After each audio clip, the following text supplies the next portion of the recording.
Hey, good morning.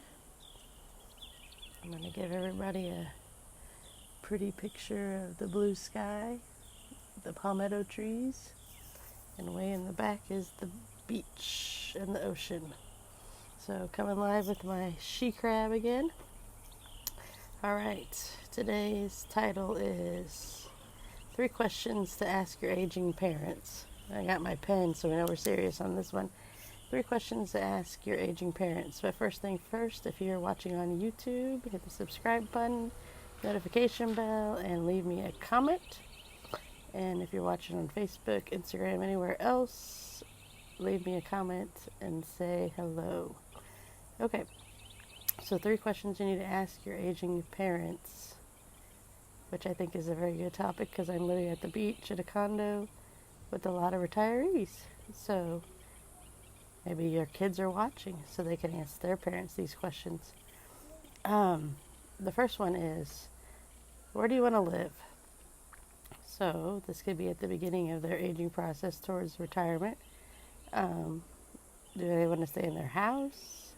Do they always wanted to move? I listened to this conversation literally at the pool yesterday about one was retired, the other one had 3 years of retirement, and they were deciding if they were moving down here to retire, or they said they always planned to move in Florida. So they were checking that out, and prices are so high right now that it makes a difference. So that's another question. Like, you may have planned for one financial situation, and you find yourself in a year where things are selling for crazy prices that are not even realistic. So that's the first thing. See where they want to go. It's question number 2. How have they planned for their later years? So you need to find out. And for some, depending on the generations, the greatest generation never talked money with you. The baby boomers, that you got a 50-50 mix on that if they ever talk to you about it.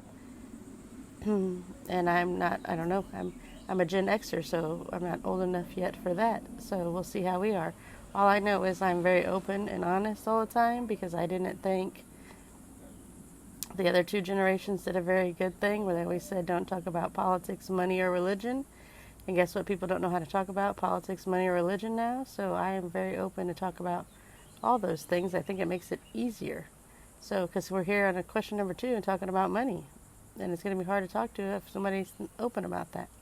So like I said, you need to see if they plan for it, or if they're going to sell things, or you're going to sell one house to move to another house. So we'll be talking about what plans they had, because you don't know. Like when you were a little kid, you have no idea what any of these things mean. It doesn't mean anything to you. So when you grow up, and it comes back to all those hard conversations you get to have. You know, this is a fun, hard conversation you get to have. It's all right. You're going to survive. I've had all these conversations, and guess what? I'm still here living. All right, and the third one is, are they going to stay in their house when when their health declines a little more, or are they going to move to a retirement home or assisted living, or was their plan to grow their kids, get them out of the house, and hit the beach or the mountains? All things to ask them so they know, and then you can also see what provisions were made for that. Also, do they have long-term care insurance that would pay for their long-term care facility if they needed that? So just see what they have. And some of the things they may have forgotten about, like maybe they purchased those things. Also, like a Part B, see if they have life insurance. Because sometimes, depending on how old they are, what kind of life insurance. So we can talk about this later. Whole versus term versus a funeral policy. See what they have out there. And also, here's another topic. Mortgage. They have a mortgage? They don't have a mortgage. They have a reverse mortgage. Do they have a silly mortgage? Do they have a balloon mortgage?